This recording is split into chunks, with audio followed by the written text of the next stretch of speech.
Hey everybody, it's the Mad Master here. I'm doing another video today, and this one is going to be a new series I'm doing. I'm actually going to follow through on this one this time. So it's going to be, it is, and it's not going to be, it is, albums that changed my life.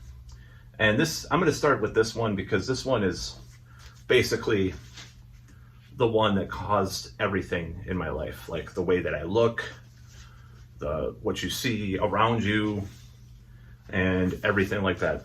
Great gatefold version of it. I think this is a Capitol Records one.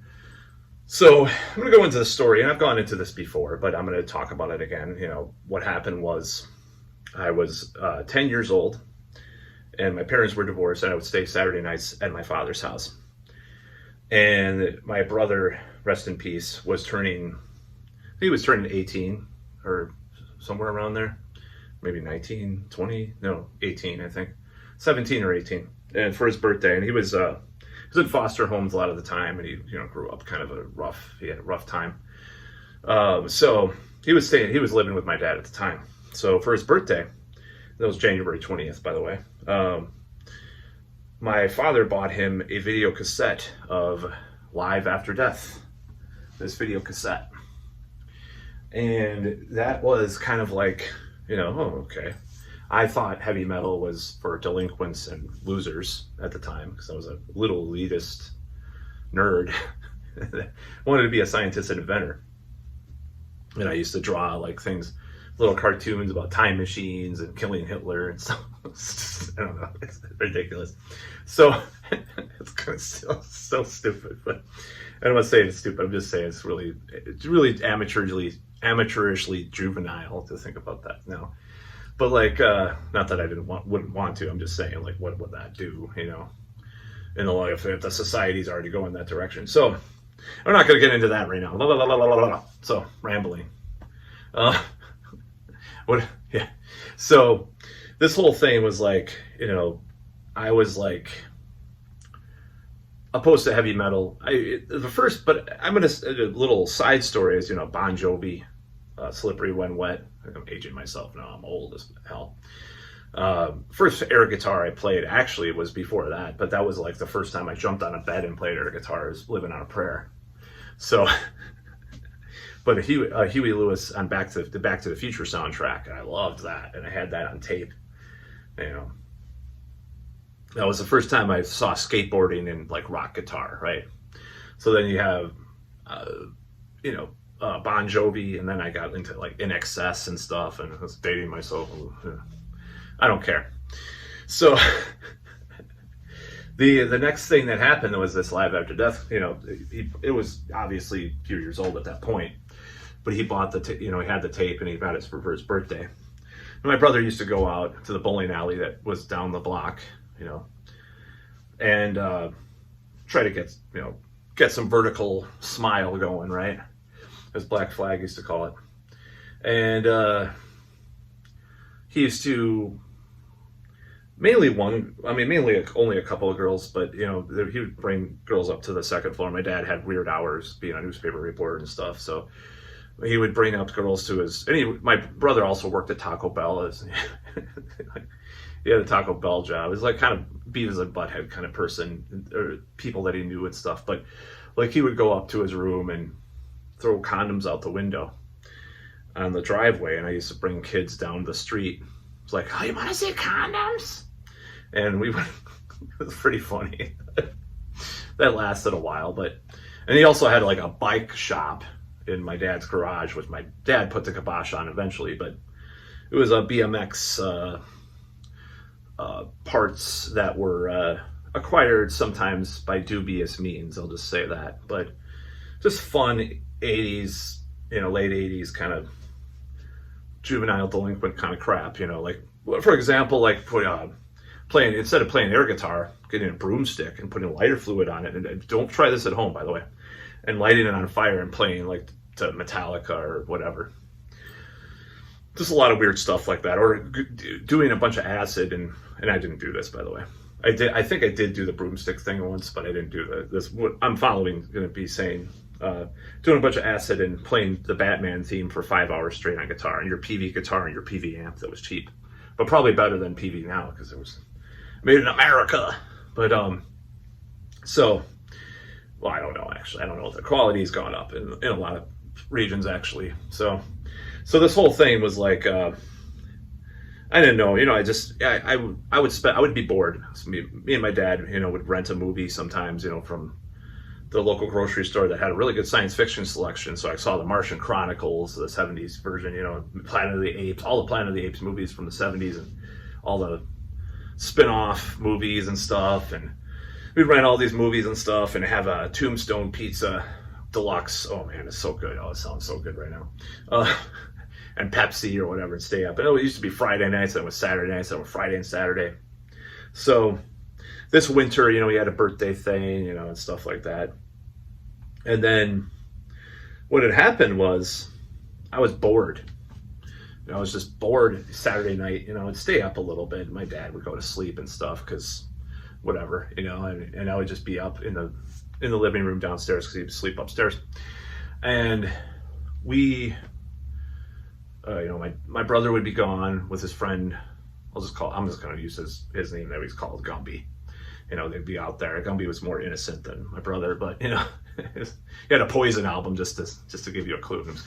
He used to make fun of him for the Poison album. So, and he had the Peter Criss solo record. I remember that specifically. I don't know why, but he lived with my dad for a while too. Gumby, my brother. And so there was one night I just started. I was just bored. I was like, oh, I'm gonna watch this skid music, as a certain other relative called it. Which I don't look down on it. It was just the cultural differences at the time, right? Because skids were just like Hesher. Like Hesher was used a little later, or maybe concurrently with that. But it's just they would have a BMX bike and spit, or have a Camaro. If they did have a license that wasn't suspended from 3 DUIs, and working on the Camaro on the front lawn. I really want a Camaro. That's the irony. Or a Trans Am, by the way. If anybody wants to buy me one, I'd love the white 1984 Trans Am with the bird on the front. So, the blue bird. So, or a 78 Camaro, like one of my RPG characters drives. So, this whole thing, I think it's black or silver. So, if anybody wants to buy me. So I started watching and I'm like, this is really weird. I was like, what is this stuff? Like with all the like theatrics and stuff. I was like, what is this crazy thing, man? This whole thing, this live after death, like, what is this? Like, and then I started it took like a month, like from January through February. And I was like, oh my God, I love this. Like, this is like my favorite thing in the world. And I just started watching it all the time, this live after death tape. So the split family, my mom's side of the family went on vacation to Texas in March of that year. I believe it was March. And I was like begging my mom for live after death on tape. And I'm so lucky because we went to a Kmart and they had Number of the Beast, and I was like, and we had it in the cart. I was like, oh, I want a Number of the Beast, but I want to wait a little bit, see at Walmart. I don't remember if it was vice versa. I can't remember. It was Walmart we went through, and we found Live After Death finally, and I took it out of the cart, and I went to the next store, and we found Live After Death. And my cousin, she had a Walkman and stuff. It was like, I basically wore it out the rest of the trip. It was like a 2-week trip or something with my other relatives down there. And that was when my uncle said, well, actually, I think that was the next trip down there. He's like, is that your kill your mother, rape your dog shit? It's hilarious. Rest in peace. But anyways, when he saw it, I was listening to Iron Maiden, Live After Death or whatever. I think it was the next time, but I can't remember. So I just wore it out, I had to get new batteries. One of these, all over the tourist things that we did. I just had the Walkman on all the time. And I was like, this is it, man. This is, I don't know what happened. It's just something snapped. I was like, guitar, and music. I was like, completely changed about everything with regards to everything that I wanted to do in life. I was like, I want to be a rock star like Iron Maiden, you know, go up on stage and blow up doll or whatever, like Henry Rollins used to talk about. But fuck him anyways, from back then when he used to bash metal and stuff. But you know, Eddie and stuff. It's a beautiful, beautiful gatefold cover, by the way. Vintage.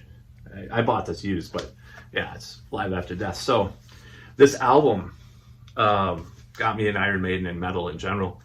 But at the same time, what is, you know, I do like it, and I love the imagery and stuff. Would I say it's that important to me now? As far as 2024, do I like it as much as I did? No, definitely not. And I'll tell you why. Because for one, I don't like Bruce's voice on this album as much as like on even Rock in Rio, or Behind the Iron Curtain is even better. What is that one called? Beast Over Hammersmith. All better than this performances. I mean, and they sound, even the band sounds better on some of those performances too, especially Rock in Rio. It sounds great. So it's not my favorite live album from Iron Maiden, but it's the album that got me into, you know, all these songs on here, you know. And this is the long version too, because they reissued on CD later, and they cut out that side 4, you know, they did also, and then they had a bonus disc with one of them that didn't have side 4, but that had B-sides of what the singles were, which were not even on this one. Just all sorts of weird permutations of Live After Death. Finally, they reissued the full thing except for those B-sides, which that would have been cool if they would have done that. But if you get those 95 Mere Masters with the double disc, you can get those and then get the full experience. I don't think it's all the same show either for some of the B-sides, but Lost for Words, Big Aura, they played that live, I guess, on this tour 1 or 2 times or whatever, and they recorded it on those B-sides. So we have this album, and this is really what got me into metal and Iron Maiden in general.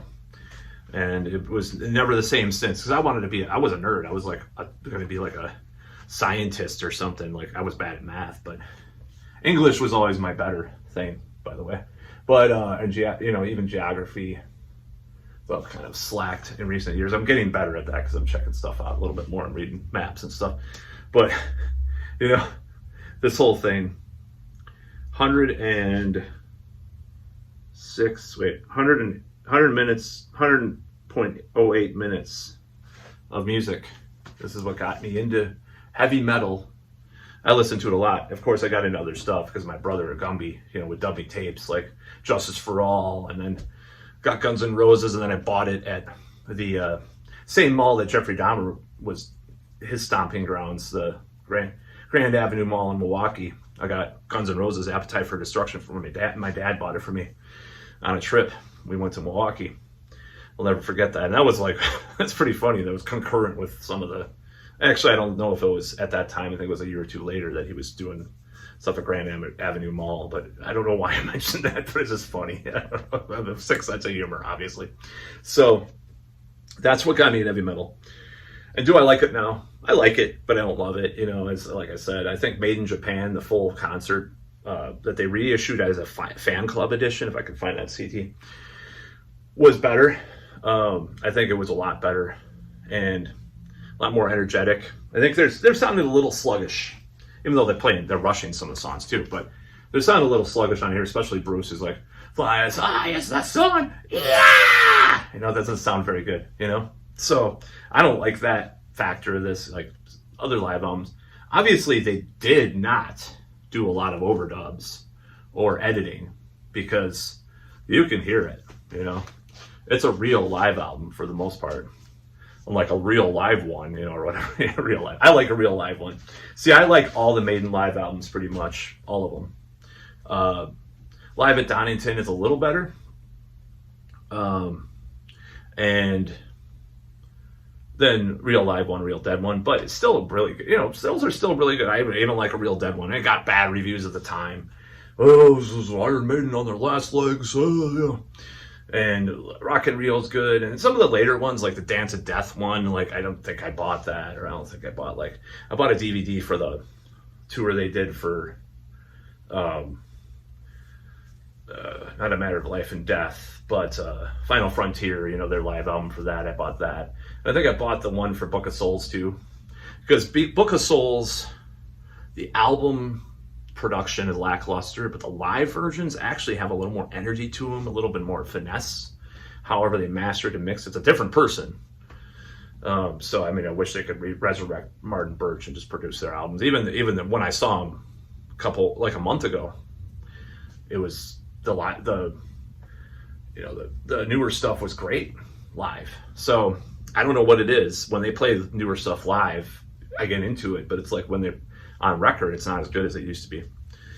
So I don't know if it's a producer or whatever, but nevertheless, this is like an album that's very important to me because it launched everything in my life, every aspect. It's like reading a book that, let's say you read a book about self-help and it tells you, this guy's into this and this guy's into this, like the people, or this guy has this habit, or you read about that and you get into another rabbit hole, you go down that, that happened with a certain self-help book that I read, which I won't go into in this video. But so I mean, you get into all this stuff and all these different subcultures, and one thing leads to another. It's just, and that's what happened with me with this album, Live After Death. That's what happened in my life. This is probably the album that launched, this is the album that launched everything in my life, everything I'm into, and everything. So that's about all.